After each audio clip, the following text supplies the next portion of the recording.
Welcome to the BBC News at 6, with me, Hugh Edwards. Breaking news today, Germany have finally surrendered after 6 years of brutal fighting.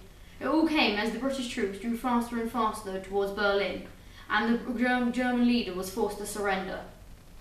Over to our war correspondent, George Lillywhite. I'm standing here today where a house once stood 2 years ago. That sadly got destroyed by German bombers. This thankfully will never happen again, as the VE Day, Victory in Europe, has finally occurred. After 6 years of brutal war and many millions of people dead, this will now be a time to celebrate. Back to you in the studio, Zach. Oh, sexy stuff. Thank you, George.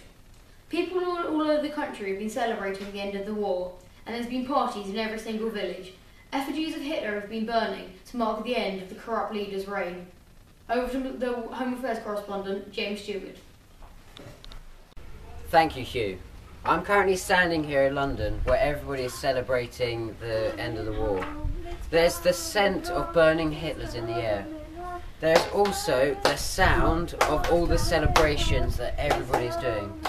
This is truly a remarkable day in history. Back to you in the studio, Hugh.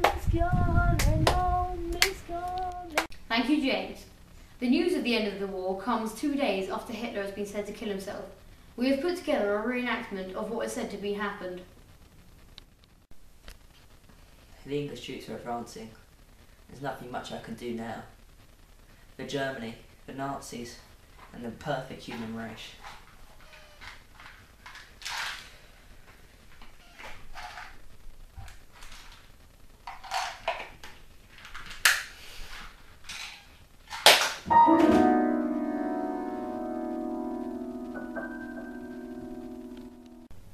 In other news, the serial paedophile James Steward has finally been arrested in a nursery in London. Over to our crime correspondent, Gary Glitter.